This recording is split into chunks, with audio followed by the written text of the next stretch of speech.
en la última parte, podemos decir, o sea, si uno ve las cosas, la historia, además con el ojo de la fe, de hecho es interesante porque es un periodo, un evento histórico que uno dice, sin la fe es absolutamente inentendible. De hecho uno ve historiadores modernos que tratan de buscar, no se puede.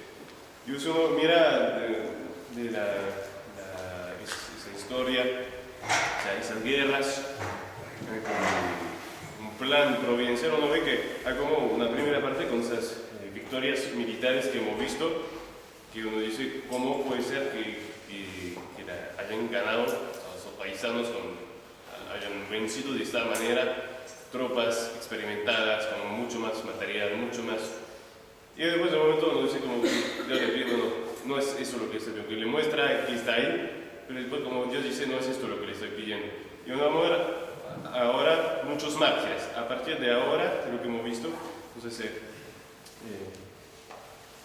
¿se acuerdan todo ese recorrido que hacen? Entonces pierden la batalla de Shoreline, después entonces hacen toda esa vuelta que de a poco se va aniquilando ese gran ejército católico real. Después de esa última derrota, con la que hemos terminado la otra vez, va a ser mucho más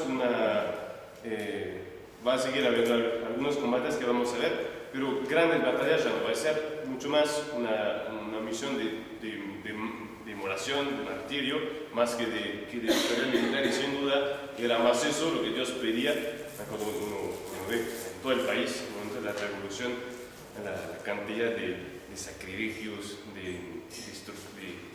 de asesinatos de monjas, sacerdotes, así seguramente que yo le pidió de manera especial a reparar en todos estos crímenes.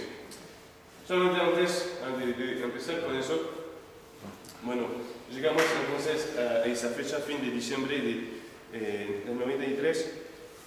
Algunos datos solamente sobre este recorrido que hemos visto la otra vez. Entonces son, para ya tener una idea, que esto ya fue un calvario importante. Entonces, calcular es difícil porque hay pocos documentos, pero se estima que más o menos 100.000 personas cruzaron el río y hicieron todo eso, y de los 100.000 se estima que más o menos 4.000 volvieron a su país. Entonces, eso para tener una idea de lo que pasó ahí. Y por otra parte, desde el punto de vista militar, la mayoría de las ciudades en las que se encontraron ganaron la batalla. Al final fueron más vencidos por el hombre. ¿Se acuerda que habían epidemias, frío, le faltaba comida? Entonces fueron más vencidos por los elementos que por la habilidad del ejército revolucionario. Bien, si uno cuenta, entonces, cada más o menos ha recorrido 500 kilómetros de octubre a diciembre, con esas decenas de miles de personas. Se calcula que han tomado victoriosamente unas 10 ciudades, y se estima que han ganado, que en ese momento, o sea, era un elemento importante desde el punto de vista militar, más de 100 cañones. O sea, desde el punto de vista militar fue victoria sobre victoria, pero han vencido más por los elementos que por el ejército enemigo. Y antes de seguir, otra cosa para contestar a una pregunta que se me hizo la última vez, sobre las banderas, los estandartes que tenían. Dice que arriba a la izquierda era el oficial, la bandera oficial del gran ejército católico y real, que se hizo en el principio, después de la primera victoria es en el tiempo de Catilino, y entonces que va a seguir el ejército en todo eso hasta esta última derrota, todo ese recuerdo de esta vez. Este que está a la derecha era el de Bouchon, que muchas veces eran las mismas esposas de los principales generales que le hacían sus estandartes. Entonces ese lo hace, es un reprenda. Entonces el círculo azul con la flor de lis es el emblema de la monarquía francesa. Todos los reyes, las armas reales, tienen siempre eso. ese fondo azul con esa flor de lis. Entonces, que es símbolo de la monarquía. Y hay otros dos, ese que es muy lindo, que es de la Boyacla, y que existe todavía. Entonces dice, viva Luis XVII, que era, Luis XVII era un niño, el hijo de Luis XVI, y que va a morir después de la muerte entonces matan a Luis XVI. A la reina María Antonieta en septiembre del año siguiente, o sea, 9 meses después. Entonces el pobre niño va a quedar, lo van a entregar a una especie de verdugo, va a estar supuestamente encargado de guardar, que lo va a maltratar y va a terminar moviéndose. Ahí hay toda una leyenda que quedó, que supuestamente se murió, pero que lo habían hecho escapar y que habría una descendencia, pero bueno, una leyenda que otra cosa. Y abajo viendo la evocación que me hice por Ovaris, el rey por los altares, el rey y los hogares, como una novela bien jerarquizado lo que querían y por qué combatían los aldeanos. Y lo mismo entonces las armas de los reyes y la cruz en el medio. Y este es el de Charette. Aquí tiene además que recuerda también con la, ¿cómo se llama? Recuerdo que era el marinero, está el símbolo de la marina en el medio, porque era el oficial de marina. Bien, entonces, y después, bueno, había otros, era muy informal, ¿no? El ejército rondeano.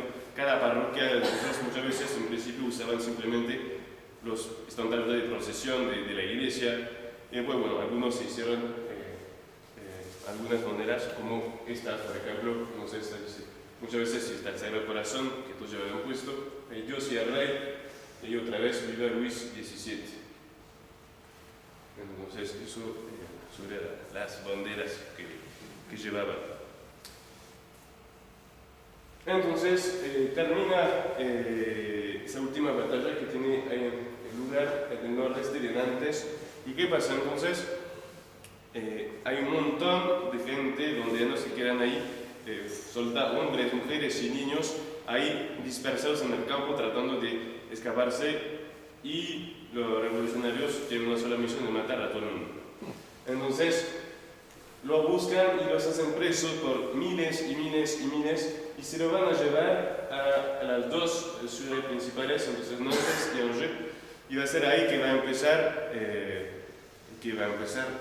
literalmente el masacre, que vamos a ver mártires por cantidad. Entonces reina ese hombre de triste memoria, Carrier, el representante oficial del gobierno revolucionario en la ciudad, un tirano terrible que en realidad era un pobre tipo, es decir, está ahí y ha entendido, tiene un solo miedo, es que lo maten a él. Entonces se transforma en monstruo sanguinario, matando a la mayor cantidad de gente posible para evitar que lo maten a él. Y entonces va a haber una escala de violencia. Entonces siempre el medio oficial de ejecución revolucionaria es la guillotina. ¿Y qué pasa? En las cárceles de Nantes, donde llegan esos miles y miles de prisioneros, que las cárceles llegan a 3 o 4 veces su capacidad, van a desocupar un depósito muy grande que había sido construido para recibir los granos de café que llegaban a las colonias en el puerto, y ahí van a encerrar ahí a 10.000 personas en condiciones terribles. Dicen que gente, las epidemias que traían los modernos de peste se empezaron a multiplicar en esas cárceles, y entonces ya muchísimo van a morir de enfermedad. Y él viendo que cuesta algo, no sé, mucho que le da de comida, pero por lo menos un pedazo de pan, entonces eso ya es demasiado, entonces hay que terminar con eso. La guillotina no va más suficiente rápido, entonces va a intentar, y eso medio famoso que va a ser de ahogar en el río. Va a empezar con los sacerdotes, los primeros que van a sufrir eso van a ser sacerdotes. Empezamos ya varios meses antes, estamos la primera vez en noviembre del año 93, entonces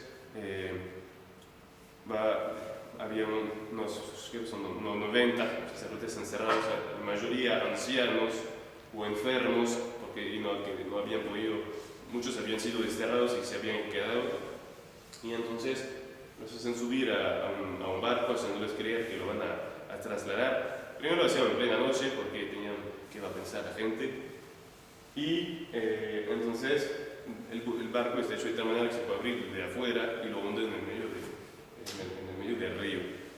Y esa primera vez hay un sacerdote que se va a escapar, y hay en varias oportunidades que se van a escapar y que van a poder contar cómo pasó. Entonces él logra escaparse y va a morir más tarde después. Pero cuenta que entonces el barco, él logra desatarse, entonces por eso logra nadar y escapar, y llega a la orilla donde lo encuentra un pescador que le explica lo que pasó, y había tanto miedo que le dio algo de comida y que se pueda recuperar. Y dice, por favor, váyase de ahí, no se quede ahí. Entonces va a ir buscando gente que lo ayude a volver a su parroquia y a vivir más años después. Entonces, empezar sobre todo con sacerdotes y religiosas. Y después también, viendo que era eficiente el medio, entonces van a empezar a también mandar ahí todos los condenados prisioneros y a matarlos de esa manera.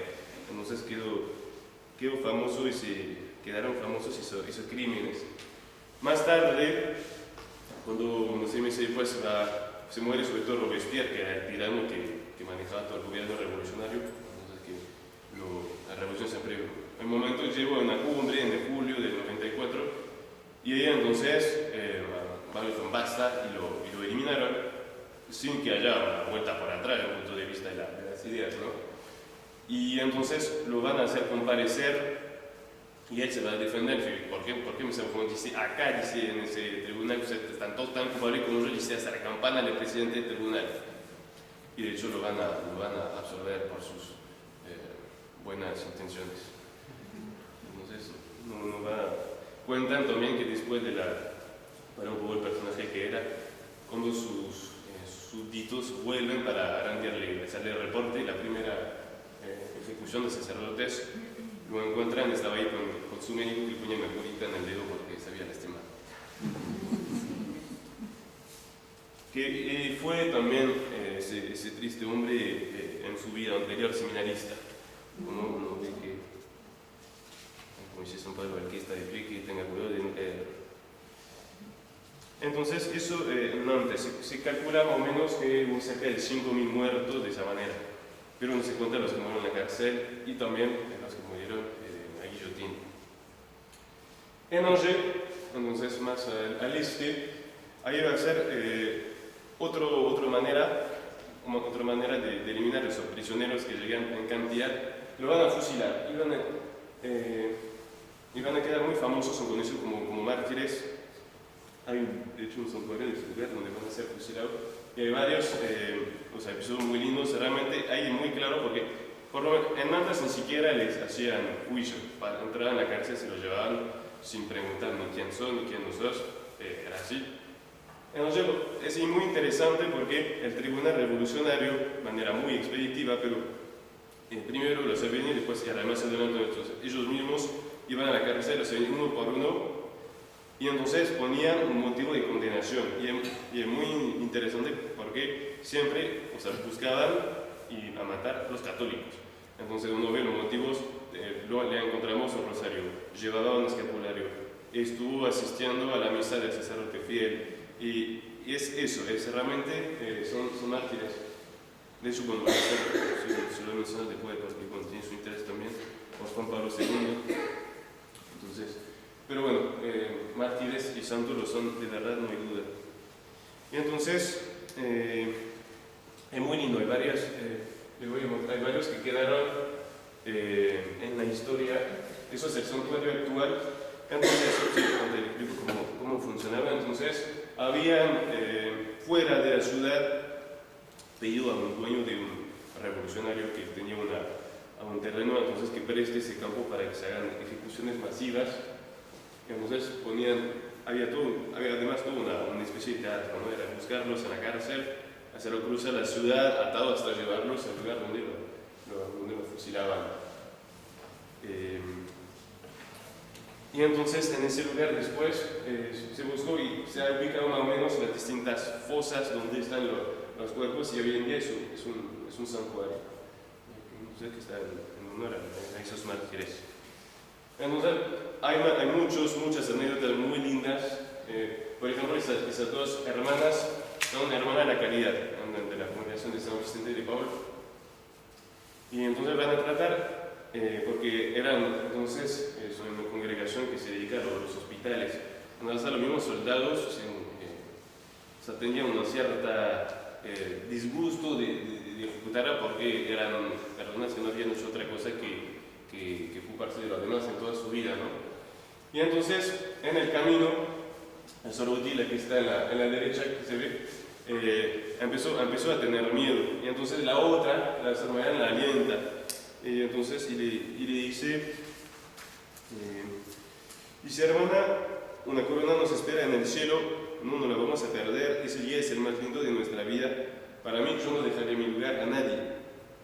Entonces, y va apoyada en su compañera, van a llegar al lugar. Entonces llega el momento, el oficial que manda la ejecución le dice: mi hermana José no han hecho otra cosa que hacer bien, o sea, que ocuparse de demás en toda su vida. Si quiere, le dice yo, me hago testigo de que ustedes hicieron juramento a la República, y por más que no lo han hecho, y ahí sí les salvamos. Obviamente la rechazan. De hecho, se van a negar a ponerse la capa, encima quieren que toda la ciudad vea en hábito religioso cruzar, para todo el mundo que se mueren como religiosa. Y entonces disparan, y en el primer disparo, entonces la Sor María no solamente la bala, le toca solamente el brazo. Y entonces la escucharon gritar: perdónala, Señor, porque no saben lo que hace. Y después la terminan de matarla. Entonces, dos hermanas mártires. Hay dos otras, entonces ella es una madre con sus hijas, y entonces la hija que se ve, a que se apoya, que está llorando, se asusta, llega el momento, se asusta. Y entonces su madre hace todo para alentarla, y entonces, ¿qué va a hacer? Llega el momento de la ejecución, tenía plata, entonces da el verdugo plata, dice: por favor, yo quiero morir después de ella para estar segura que no va a aflojar el último momento, y me puede quedar para alentarla hasta el último momento. Entonces va a ser, el verdugo acepta, y entonces para que pueda estar segura que su hija murió mártir como ella. Ahí hay son tres. Es una madre y dos hijas que ahí las hacen presas de una triste manera. Entonces una familia noble, y en el pueblo donde viven todo el mundo son banderas. Entonces había un hombre al servicio de revolucionarios que había hecho un montón de denuncias, y entonces lo mandaron del lugar y dicen: ya está, lo quiere matar. Y ese hombre se va a refugiar en el castillo de esa señora, diciendo: por favor, me quieren matar, sálveme la vida, Y entonces ella dice: no, si te quieren justiciar, es que lo mereciste. Y el tipo se pone a rodillas delante de ella: y por favor, si me matan, me voy al infierno. Y entonces aflojan, y cuando llega el momento para matarlo, le salvan la vida.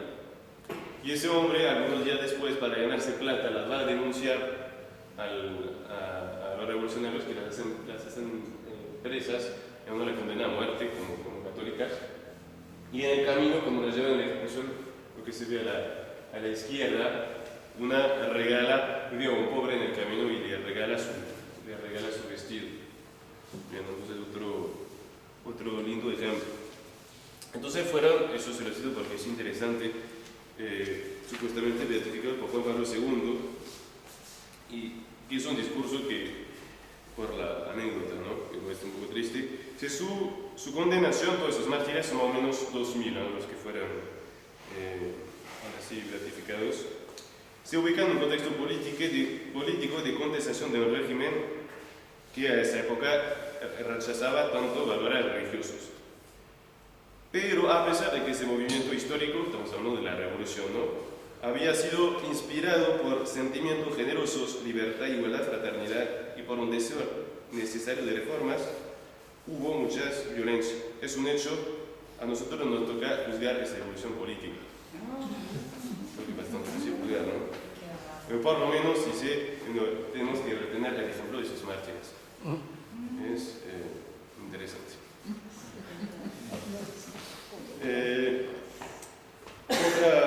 Otra mártir, entonces, que no es aquí, pero es muy linda también, pues es una mujer rondeana que hace empresa y que está esperando un niño. Entonces, por un mínimo de piano le van a dar tiempo de dar a luz a su hijo. Y mientras entonces nace su hijo, el médico le dice, grita. Y entonces el médico le dice, si no soporta eso, ¿cómo va a soportar la guillotina? Entonces dice, en la guillotina va a estar la mutación que me va a dar la fortaleza. Y entonces le va a dar un tiempo con su hijo y al final igual la van a ejecutar llevando la guillotina. Y entonces el verdugo le quiere hacer sacar, la tenía como una especie de frazada, o sea, ¿cómo se llama? Un sobretodo para que corte más y no sufra. Entonces dice, no, yo prefiero subir un poquito más que sacarme mi sobretodo. Entonces, un buen ejemplo. Y otro, que ese sí fue beatificado, de verdad lo beatifica Pío XI en 1926, un sacerdote, una muy linda historia. Entonces es párroco de un pueblo en el norte, o sea, no exactamente justo del otro lado del lugar, un poquito más al norte. Y se va a hacer famoso porque va a ser uno de los primeros y de la manera más abierta que va a rechazar el juramento de la Constitución. Es decir, la iglesia actual de su parroquia es el Cristo donde él se negó públicamente a hacer el juramento. Va a estar ya encarcelado, probablemente se piensa que fue el primer sacerdote encarcelado de Francia porque al principio los que se oponían todavía no los encarcelaban, todavía no lo mataban, se venía un poco después. Entonces va a estar encarcelado, va a ser liberado un poco tiempo después y después se va a estar al lado de los vandeanos y va a poder hasta volver a su parroquia porque le habían librado el territorio el ejército vandeano. Y después cuando empiezan las derrotas, entonces su parroquia de nuevo ocupado por el enemigo y ahí dice, no, yo ahora me quedo cueste lo que cueste, quedo escondido en mi parroquia a pesar del gobierno revolucionario.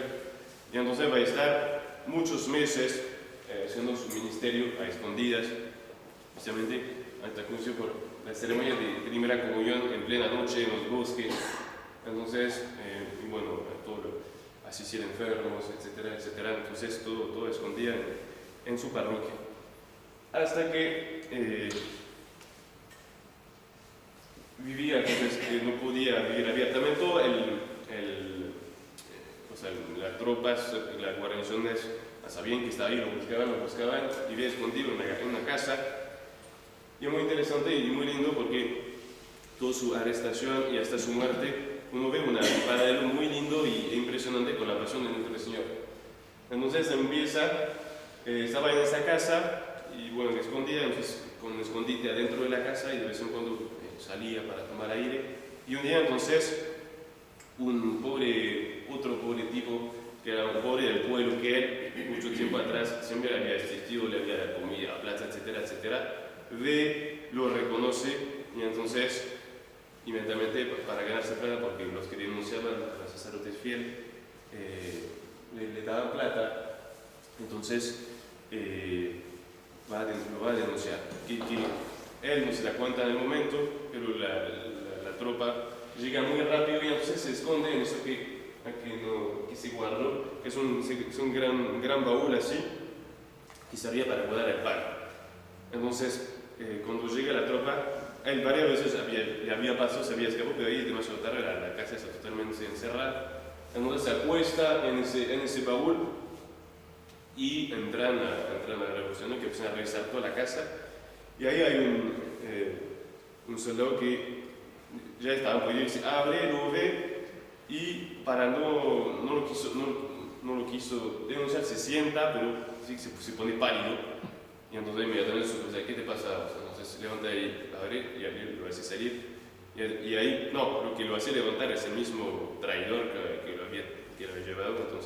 Y entonces ahí el Beato Noel Pino ve a ese hombre que había quedado, que lo está traicionando. Y ahí lo llevan en plena noche hasta la ciudad, maltratándolo, insultándolo. Y entonces lleva sus cosas, tenía una pequeña maleta de capilla, y sobre todo llevaba el Santísimo, porque siempre lo llevaba sobre él mismo para poder asistir a cualquiera en cualquier momento. Y cuando llega al pueblo, ahí se dan cuenta que tiene el Santísimo, y ahí va a ser terrible porque van a profanar a los revolucionarios las hostias que tenía sobre él mismo. Después comparece delante de un tribunal. Bueno, ahí le trae un poco bufalo porque le sacaron todos esos ornamentos que tenía. Y lo terrible de la historia es que el presidente del tribunal era un sacerdote que había abandonado su sacerdocio y que se había hecho revolucionario. Y que va a ser él que lo va a condenar a muerte. Que parece que él mismo no lo sabía, porque está ahí todo el proceso documentado y él no hace ninguna alusión, y seguramente que si hubiera sabido le hubiera dicho dos cosas. Lo condena a muerte y los revolucionarios viendo que está ahí con sus ornamentos que había traído, le proponen, ¿no te gustaría condenar a muerte a la guillotina, morirte con los ornamentos? Y él dice, sí, por supuesto me gustaría. Entonces le dejan sus ornamentos. Y entonces va a subir a la guillotina con los ornamentos de la misa y empezando con la palabra de la misa. Entonces ahí no hay más. Entonces su memoria va a quedar muy grande en todo el país, entonces fue beatificado. Y el famoso presidente del tribunal lo encontraba muerte repentina 2 días después, misteriosamente. Entonces eso es el Beato Noel Pino, una linda figura. Entonces, esos son nuestras primeras experiencias de mártires. Y volvemos un poco a la guerra. Y volviendo un poco por atrás, porque se acuerdan que había abandonado en la batalla de Cholet el gran ejército católico real por una pelea de quién tenía que guardar el botín de guerra ganado. Y entonces, al mismo tiempo en que el gran ejército se enfrenta en esas batallas que van a obligar al gran ejército a cruzar, él se va totalmente del otro lado y va a conquistar esa isla, que ciertamente era una linda victoria, pero hubiera sido mejor. Entonces, estamos a 12 de octubre de 93 y el 17 el gran ejército pierde esa gran batalla en Cholet. Entonces, ciertamente que hubiera sido una mejor idea estar allá en ese momento y no conquistar esa isla. Pero por lo menos está ahí y va a seguir haciendo la guerra en esa zona oeste. Y le van a mandar un general, los revolucionarios, que se van a encargar de perseguirlo. Un hombre va a ser de los pocos generales que va a combatir de manera leal, de manera militar, se llama el general Axo, y que lo va a perseguir para tratar de vencerlo. Entonces, la conquista de esa isla le hizo esa isla, tiene eso en particular, que hay un lugar donde se puede caminar a pie cuando la marea está baja. Y entonces, él conociendo conoce muy bien el terreno, lo va a sorprender y así conquistar la isla. En la isla va a refugiarse otro jefe famoso que todavía no ha muerto, que es el general Delbel, herido, se acuerdan, al mismo tiempo que Bronchon en la batalla de Cholet. Y entonces el enfermo no puede seguir el ejército del otro lado del Loire. Y entonces, por lo menos eso Charat le va a proponer refugiarse en la isla para curarse, que no va a llegar a curarse. Entonces ese general Axo en un momento casi lo tiene, piensa tenerlo, está totalmente en esa zona pantanosa, en ese pueblo, y lo tiene absolutamente encerrado. Axo muy tranquilo, si ya está, no se puede escapar. Y ahí, de manera muy audaz, va Jarret en plena noche, ahí siempre aprovechar de ese terreno muy difícil con sus soldados que lo conocían muy bien. Se va a escapar durante 2 horas cruzando las líneas revolucionarias republicanas de noche a través de los pantanos, y va a llegar a escaparse sin que se den cuenta. Y al día siguiente, cuando Axo empieza el asalto que piensa ser el asalto final, llegan al pueblo y ahí no hay más nadie no entiende absolutamente nada, se escapó. Y ahí le va a pasar una de 3 veces, y eso va a ser el genio de con pequeño grupo de pisar ejércitos enteros, piensan que va por ahí, va por allá, piensan que se quedan, se fue, piensan que se fue, se quedó, y va a ser su genio, que va a ser que durante 2 años más todavía va a lograr seguir él casi solo, siguiendo la guerra. Entonces, pero volvemos a la isla de Noirmoutier, donde estaba Delbé, porque a pesar de esa guerrilla que está haciendo Jarret, no va a lograr guardar esa isla. Y mientras él no estaba aquí, entonces el general Axo, por sorpresa, la ataca, y ahí va a pasar algo feo otra vez de parte de los republicanos. Entonces los bandeanos ven ese gran ejército que llega, que les está atacando, además están atacando por mar también los republicanos, entonces dicen vamos a negociar y nos rindamos, es inútil que resistir hasta la muerte. Y conociendo también ese general leal, entonces lo van a ver mandando una delegación diciendo nos rendimos. Y si no, prometen tener la vía a salvo. Y Axo promete, el general promete. Pasa que estaba acompañado, como siempre eran los generales con 2 representantes del gobierno, y que ellos no prometen absolutamente nada. Y entonces todo el mundo contento, ya está, nos vamos a ir, por lo menos pero tenemos la vía salva. Entonces se encierran todos los soldados bandeados en la iglesia. En el castillo también encuentran con mucho gusto los revolucionarios a Delbé, que está ahí con su mujer. Y entonces vienen y entonces dicen a los que están los soldados encerrados, bueno, vamos hasta salir de Norden, darle un pasaporte para que puedan viajar con un grupo de 30 y los llevan. En realidad los llevan todos a la playa y los fusilan todos. Entonces ahí Axo, que si realmente no era orden suyo, tampoco va a tener el valor de oponerse a esa orden para salvar su cabeza. Entonces uno ve su parte también. Y entonces ejecutan a todos los bandeanos encontrados, ni uno se escapa. Y también entonces aprovechan que está Delbé, entonces le hacen un interrogatorio. Entonces le piden que dé información, y dice para salvar, y dice si da información vamos a salvar a tu mujer que está presa. Y el señor dice mi mujer es bandeana como yo, va a saber morir con fuerza y cristianamente. No da ninguna información. Y estaban desde el mes de octubre, estamos a principio de enero del 94, entonces desde el mes de octubre está ahí herido, no puede ni caminar, entonces lo llevan en la playa con su sillón y lo van a fusilar en su sillón, junto con 2 oficiales bandeanos y además una tercera persona que era el oficial republicano que mandaba cuando Jarret había tomado la isla. Y entonces para los revolucionarios una derrota era sinónimo de traición. Y Delbé va a tratar de salvarle la vida, va a protestar diciendo no, fusilan a él, no hizo nada, se defendió y su deber no hubo forma, lo van a fusilar también. Y así entonces no se sabe muy bien la fecha, probablemente el 9 de enero, y ni tampoco se sabe dónde está su cuerpo hoy en día porque quedaron en cualquier lugar. Entonces ahí se muere Delbé. Y se prepara entonces otro plan. Ahí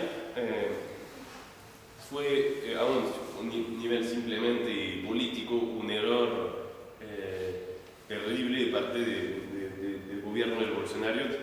Es decir, ya el ejército está aniquilado, los bandanos están ya cansados, no quieren más hacer la guerra, cuando ya fue un desastre tan grande. Pero entonces hay una vez esa ideología, dice, no, ahora hay que arrasar ese país. Y va a ser ese hombre que también tiene que quedar en las listas negras de la historia de la humanidad, el general Yugo, que propone al gobierno entonces de armar 12 columnas que van a tener como misión de recorrer todo el país, y la misión es quemar todo y matar todo el mundo. Así de sencillo. Y el gobierno está todo documentado. De hecho, es a partir de eso que hoy en día hay historiadores que basan eso para decir para usar una terminología que no me gusta mucho, pero por lo menos dicen que fue un genocidio, es decir, que hubo un plan de exterminación programado de ese pueblo. En realidad, ¿qué es lo que ocurriría de eso? No lo mataron por pertenecer a ese pueblo, lo mataron por ser cristiano y católico, ¿no? Pero bueno, entonces hay como siempre lo mismo que los que caían antes. El gobierno nunca dice, cuando propone esos planes, los alientan sin alentar y él entiende que tiene permiso, y entonces empieza en enero entonces, del 94 esas 12 columnas con una brutalidad realmente satánica a recorrer el país. Entonces, queman, roban, matan, todo lo que uno puede imaginar. Y hasta tanto uno ve que llega con tanta ganas de destruir que en varios pueblos donde llega el intendente local, el representante oficial, entonces, que antes ha preparado, esos son los buenos, cuiden de ellos, y ni siquiera. Hay uno, por ejemplo, llegan hasta para bien recibir al general que llega con sus soldados, de preparar un banquete, y después se fusiona a todo el mundo igual. Católico o no, monarquista o no. Después uno ve, llega un tal deseo de destruir, es realmente satánico. Bueno, no paso por no todos los detalles, ¿no? Pero vamos sobre todo a ver algunos ejemplos, porque hay entonces muchos mártires. Está, por ejemplo, una linda historia que llega a un pueblo y agarran a 15 mujeres y entonces se van a fusilar a todo el mundo. Y en un momento de su muerte todos se ponen a cantar esa de Regina. Estaban ahí de rodillas esperando el golpe fatal, y tanto que los soldados se empiezan a emocionar. Entonces el general trata de entonar la marsellesa y ni siquiera no hay forma, entonces gritando, manda el tiro y manda el fuego, y entonces se mueren. Hay otro también, entonces es un hombre anciano que lo hacen preso, entonces inmediatamente lo encierran en la casa para matarlo al día siguiente. Después, con la amistad que tenía con un soldado, entonces lo logran hacer escapar, va a su casa, duerme 3 o 4 horas y su hija dice: papá, descansar, o sea, no tenemos que seguir, hay un sacerdote por allí, un sacerdote por allá, y la misma noche se va de vuelta a seguir lo que está haciendo. Ahí lo vuelven a hacer preso y ahí lo fusilan. Uno ve ese celo. Bien, y entonces hay también mártires y mártires. Hasta hay uno que es muy famoso, que es un pueblo que se llama Les Lucs-sur-Boulogne. Son alrededor pueblos, uno que se llama el Petit, el pequeño y el grande. Y donde entran, y ahí en esos dos pueblos, cuando llegan, estamos el 28 de febrero de 94, no hay ningún hombre, hay solamente mujeres y niños, y por eso va a quedar como el Belén de la banda.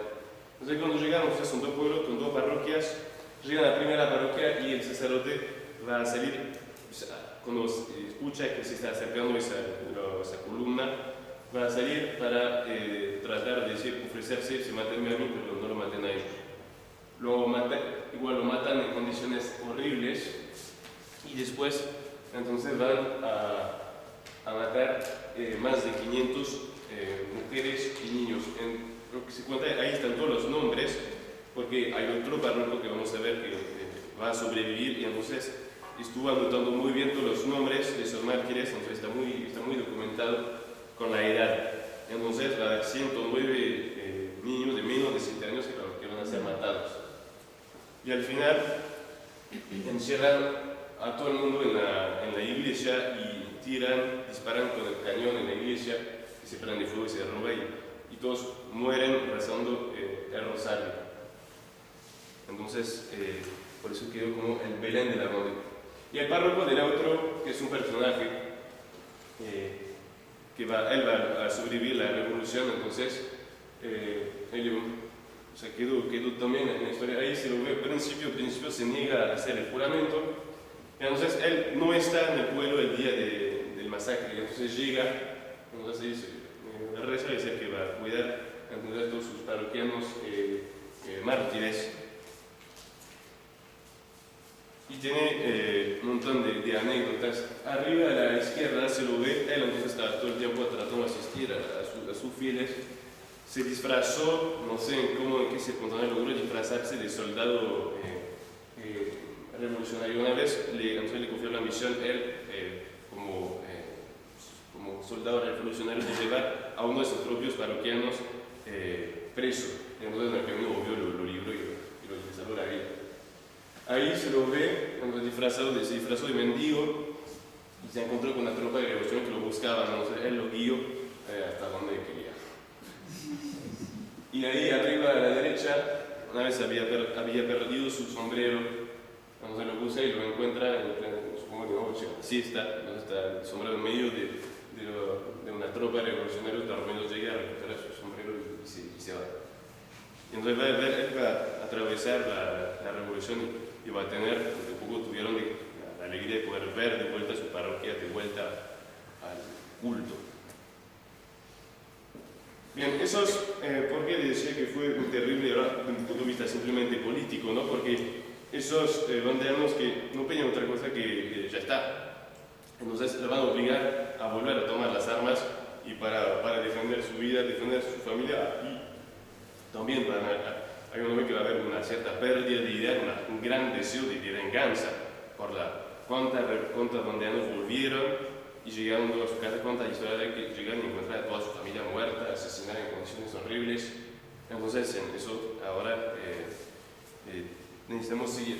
Entonces, se va a pasar exactamente lo contrario, se va a descartar, los bandeanos se van a descartar desde ahora, bueno, tenemos que eliminar y luchar hasta la muerte, porque en eso no hay piedad. Y entonces,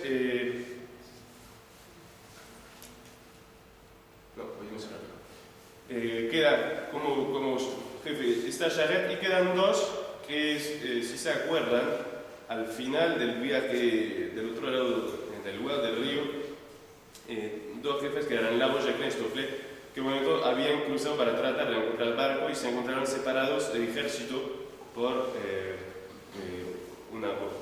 la llegada de un ejército revolucionario. Y nunca pudieron ocultarse con el ejército, no pudieron volver a cruzar. Entonces se quedaron en la Ronde mientras terminaban de aniquilar el gran ejército.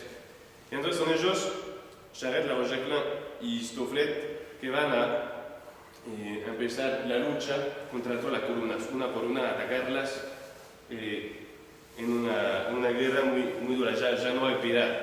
Y también porque seguramente que eso lo merecían, ¿no? Entonces, cuando caen sobre una columna, los aniquilan hasta el último soldado, que tampoco es muy difícil porque esos soldados eran criminales, más que soldados, tampoco tenían mucha ganas de arriesgar su vida para nada. Era más difícil pelear contra hombres que contra mujeres y niños. Entonces, empiezan a tener miedo. La columna sin verdades empieza a tener miedo. Pero, lamentablemente, Lavoisier, fin de enero, va a morir en circunstancias sorprendentes, en el sentido que había ganado tantas batallas, muere de manera inesperada. Entonces llega a un pueblo donde está una columna infernal y entonces llega a su alrededor, la dispersa, y mientras van los últimos republicanos, ve un soldado que es aislado. Ahí hay distintas versiones de su muerte porque hay muy pocos testigos, no se sabe muy bien ni la fecha, pero yo me acuerdo, dice que entonces le promete la vida y se acerca. Realmente yo te prometo la vida. Y alguna vez se acerca, ve su uniforme y dice, eso es un jefe, dispara y lo mata de un golpe de una bala en la frente. Y entonces esa es la cruz que fue puesta en el lugar donde se murió. Ahí estaba solamente con 2 o 3 soldados nada más, y entonces primero era tan popular para los aldeanos que dicen primero no tienen que enterarse de lo que pasó. Entonces lo van a enterar en secreto y es de a poco que los aldeanos se van a dar cuenta que ha muerto.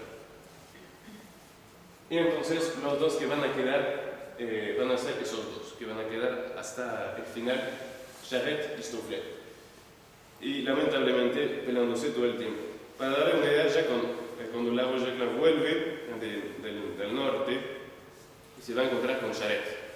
Y Charette, que mientras el gran ejército estaba allá, queda como el único gran general, y entonces empieza a hacerse a ser el general principal. Y cuando llega la Roger-Klein, que es tan popular, no le gusta mucho. Entonces cuentan que lo recibe de manera muy fría. Después de la noche organiza una cena. Ya le gustaba bien vivir, ¿no? Entonces, aún en las peores situaciones siempre había banquetes, bailes, y no lo invita. Entonces, queda que era el ex gran general de todo el ejército. Y al día siguiente, la Roger-Klein, con buena voluntad, dice: bueno, tendríamos que coordinar. Y Charette le dice: si me quiere seguir, le voy a dar un caballo. Y la Roger-Klein le contesta en seco, dice: yo estoy acostumbrado a que me sigan, y no a seguir, sino que me sigan. Y se van, y nunca más se van a encontrar.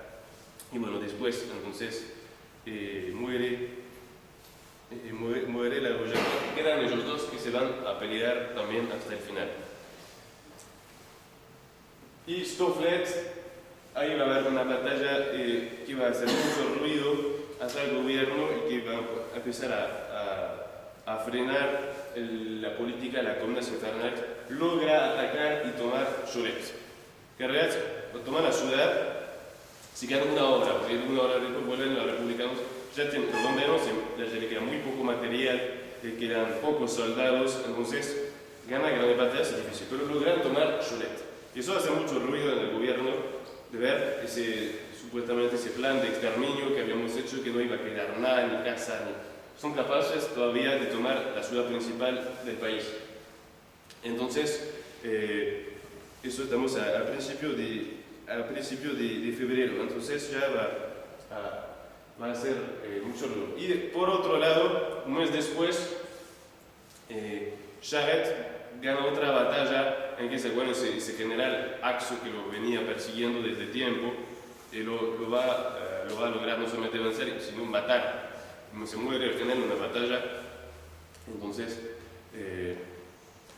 gana la batalla los bandeanos y se cae de caballo porque le disparan, le tocan en la pierna, el general se cae del caballo y era un hombre valiente, trata de defenderse, entonces con su sable nadie se puede acercar.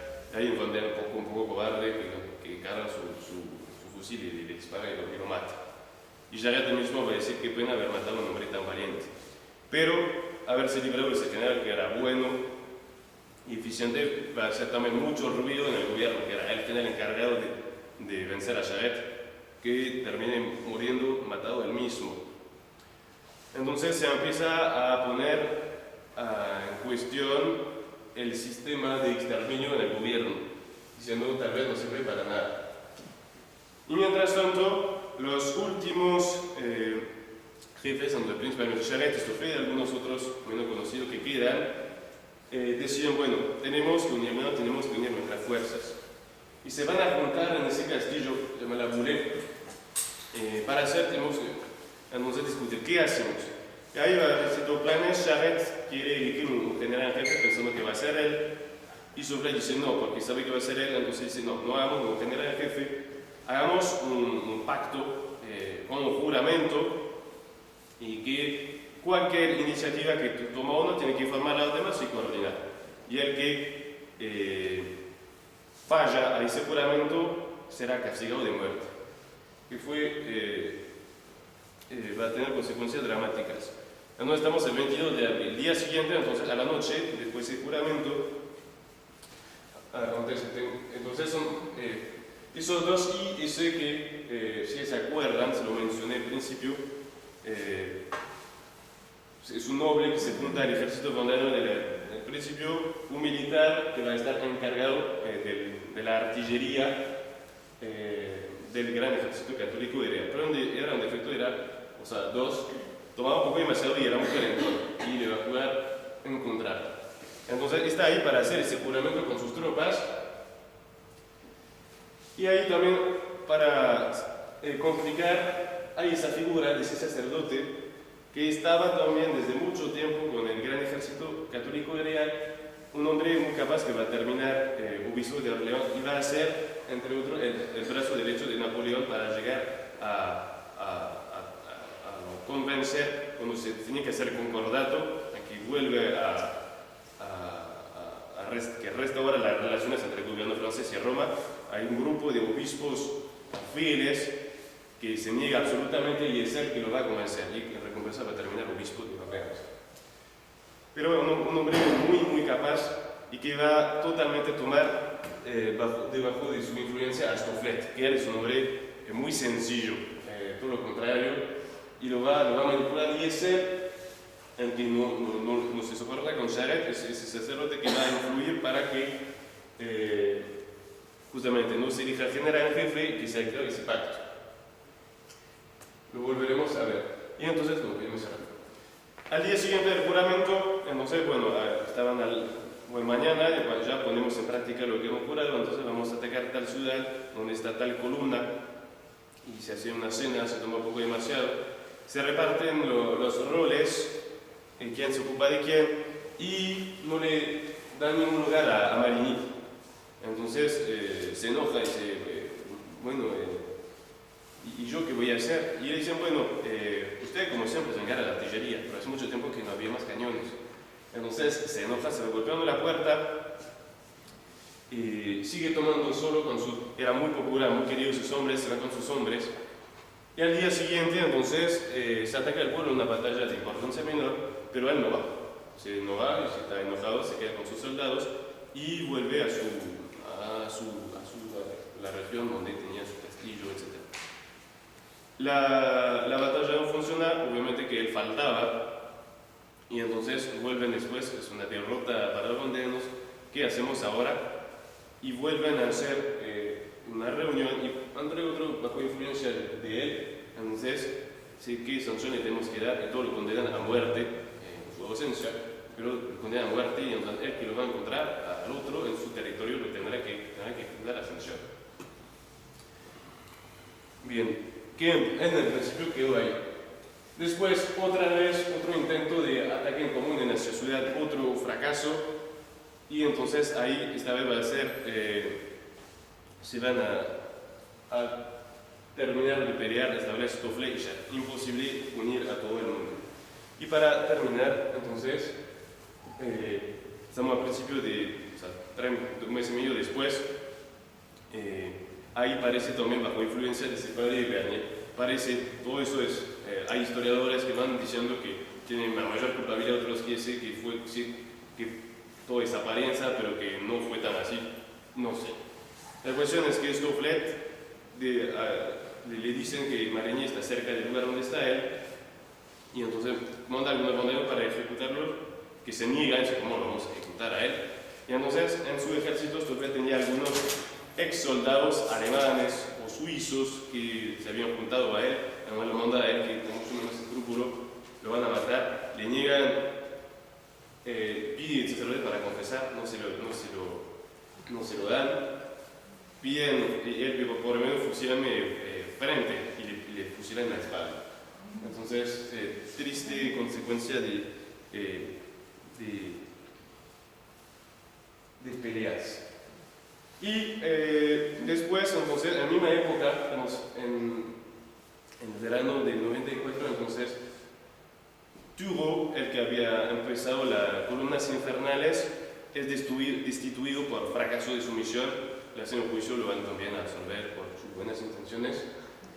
Y en cambio se va a hacer un círculo de campamentos militares, como desde afuera, ¿no? Se lo van a encuadrar como bichos raros, pero por lo menos adentro está limpio. Y Charette va a atacar una buena parte de esos campamentos y lo va a tomar. Tanto que llegamos al fin del año del 94 y el gobierno revolucionario ya está cansado de esa historia, y entonces es el mismo gobierno que hace proposiciones de paz y de hacer un tratado con los bandeados.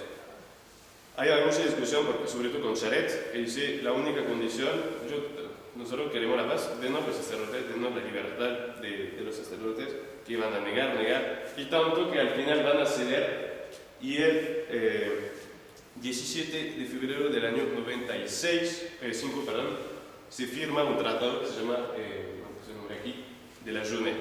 Y algunos días después, un poco especial, le invitan a Charette, Stoffel no era invitado y no firma, por ser peleado con Charette, a entrar en Nantes triunfalmente, o sea, entran los generales republicanos junto con Charette y sus tropas en Nantes. Sigue la guerra con Charette, con Stoffel, que termina cediendo, y él también, un tiempo después, entonces, firma la paz. Bueno, pasan algunos eventos, pero la paz no dura.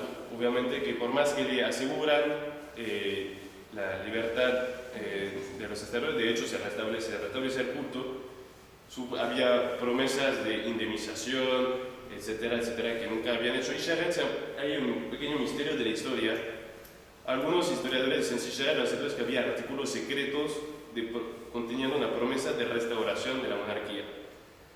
Y entonces por eso firmó. La cuestión es que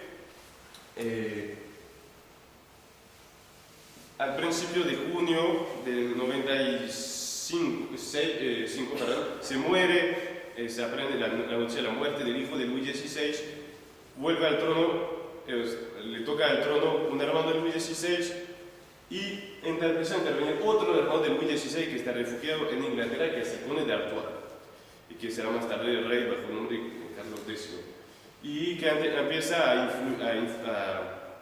hacer presión sobre Charette para que vuelva a tomar las armas. Tanto que, por razones también misteriosas, dicen que le llegan a Charette, estaba en su campamento, entonces ya hace 3 meses que no se llama guerra, le llega un mensajero revolucionario con una carta, abre la carta, se vuelve pálido y dice a sus soldados: por eso, háganlo preso, empecemos de vuelta a la guerra. Y no se sabe muy bien qué decía esa carta. Se piensa tal vez que le anuncia la muerte de Luis XVII, del niño que fue de Luis XVI. Y entonces empieza la guerra de vuelta solo. Ahí viene un episodio, pasó en Bretaña, que hay un desembarque organizado por los ingleses y junto con el conde de Artois, de nobles emigrados que tenían que ir a pelear y a desembarcar y eligen la Bretaña en lugar de la Vendée, que seguramente era un error. Y entonces hay miles de errores que hacen que no funciona, quedan todos los emigrados encerrados en la península esta y son masacrados de manera terrible, mientras los ingleses están en sus barcos a algunos metros y no hacen nada. Bien, ahí entonces se ve eso. Y entonces, después de ese desembarque, entonces Charette vengan aquí, dejan esa historia, entonces vengan en la Vendée. Y el conde dice, promete, voy a venir, y Charette le dice: si usted, conde, viene, se va a levantar todo el pueblo de vuelta, porque muchos, al tener de vuelta la libertad de la misa, de los sacerdotes, no querían más hacer la guerra directamente. Y entonces, si usted viene, se va a levantar todo el mundo. Y entonces promete, y se achica, y en realidad de manera muy cobarde, para no decir que él, eso está muy documentado, para no decir que él no quería, mientras estaba en una isla en la costa, entonces ahí algunos kilómetros, va a hacer pedir al gobierno inglés que le mande la orden a él de volver a Inglaterra para decir: me lo mandaron los ingleses. Y va a abandonar Charette a su triste suerte, porque había logrado reunir 15.000 hombres, que ya pensaba, había fijado la fecha, el día, la hora, y llega alguien pensando que es él, y no era un mensajero de él que le decía que le regalaba una linda espada diciendo: el conde no va a venir. Y Charette le contesta, mandé decir al conde que me está mandando mi condenación a muerte. Y así va a ser. Y ahí, además, el que va a terminar va a ser ese general republicano Osh, un hombre muy inteligente y leal, que entiende que no tiene fe, pero entiende que es una cuestión religiosa. Entonces dice, lo encargan del asunto y dice, si queremos que se apacigüe esa guerra, hay que devolver a los sacerdotes, devolverlos en el culto, y ahí lo vamos a desarmar. Y hace muchas proclamaciones en todo el país, sinceras, diciendo, vuelvan a misa, vamos a mandar a sus soldados a misa si hace falta, y se restablece el culto. Y además, después de eso, el segundo paso, ahora me tienen que devolver sus armas. Y entonces, se exige, entonces, van a hacer una cuota por el pueblo. Primero, la mitad de los hombres que vienen, si hay 50 hombres en el pueblo, tienen que dar 25 fusiles. Después ve que no funciona, entonces le pide 40 por 50, y así. Y si no lo hacen, le saca todos los animales y se los devuelven mientras le devuelven los fusiles. Y como lo hace con mucha lealtad y honestidad, va a funcionar y va a desarmar una buena parte, y Jared es cada vez más solo. Stoffel poco tiempo después vuelve a tomar las armas. Estamos a principios del año 96 y le va a durar 15 días, no tiene más soldados, lo hacen preso y lo fusilan entonces a fines de febrero del año 96. Y queda Jared esta vez entonces desesperadamente solo. Estamos a marzo del 96, de cada vez menos soldados, no lo grama, nadie más lo quiere seguir. Y entonces el 23 de marzo del año 96 le quedan 45 soldados, files, entre los files. Y entonces él seguía tratando de escapar, como lo había hecho muchas veces. Y entonces ese día se logra escapar una primera columna que lo busca, después una otra, una tercera, una cuarta. Y ahí queda encerrado y herido sobre todo. Y lo hacen preso en ese lugar, tiene varias heridas al lado de ese castillo donde le van a curar sus heridas, y triunfalmente lo van a llevar preso a Nantes, mientras se manda la noticia a París, donde se va a anunciar la noticia en toda la ciudad: por fin está preso Jared. Y lo condenan a muerte y va a morir de manera muy noble. Ahí se le hace todo el camino. Entonces pidió un sacerdote para confesarse y le dijeron, va a ser, sí o sí le podemos conseguir el sacerdote, pero es del clero constitucional, el cismático. Y él acepta esa situación en caso de muerte, no puede ser, cualquiera no se confiesa, pero igual su hermana va a negociar para que un sacerdote fiel esté escondida y le dé la absolución en el camino. Y entonces le mandaron un mensaje que donde veía, ellos se ve muy bien, pero alguien con un pañuelo en la ventana será el lugar donde iba a recibir la absolución. Y ahí recibe la absolución en el camino. Y llega entonces en la ciudad de Nantes, la misma plaza donde Caterina había caído 3 años antes. Y ahí hay 5.000, para dar la importancia que le daba y el miedo también que le da, hay 5.000 soldados que rodean la plaza, para 12 generales que están ahí. Y él, entonces, le quieren tapar los ojos, como se hace, se niega, y es más, va a ver al final, si yo voy a mandar el fuego inclinando la cabeza. Y entonces hace así, él mismo manda el fuego, y entonces muere fusilado. Entonces después, él se queda por estamos en marzo del 96, entonces quedó casi 2 años peleando solo con Stoffel. Entonces tiene el apodo un poco eso del rey de la Vendée. Tuvo ese genio de mantener el combate hasta el final, pero sin duda tiene su responsabilidad en el desastre que hemos visto, a veces que no ha querido llevar por peleas tontas, sin duda tiene su responsabilidad. Entonces con él termina la guerra principal. Va a seguir habiendo momentos hasta la última vez, hasta el año 40 años después, en el año 1832, junto con todos los cambios políticos que va a haber en Francia. Entonces viene Napoleón, después se restaura la monarquía, después cae de nuevo la monarquía. Cada vez va a ser ocasiones en la Vendée en particular de nuevos disturbios, pero lo esencial nunca va a ser lo mismo que pasó en esos 3 años, sí, de marzo 93 a marzo 96. Así que terminamos acá la historia, pero bueno, más allá de toda la historia, lo que les decía, creo que, o sea, las dos cosas como que me parece que se pueden retener, o primero son esos ejemplos de entrega, de lo que uno ve que Dios lo que pide mucho más allá del resultado militar, no es lo que le pidió, fue el sacrificio, y claramente más eso es lo que Dios le pidió. Y otra cosa son, uno ve los errores humanos, no por error, sino errores culpables, es decir, por ejemplo, las peleas por estupideces, los intereses humanos, o sea, que en realidad uno ve cuando se pierde de vista el ideal, empezaron a buscar sus intereses, y fue ahí que empezó el desastre, cuando en lugar de estar todos unidos detrás de ese ideal que tenía, sobre todo es la primera época de Caterino, ¿no?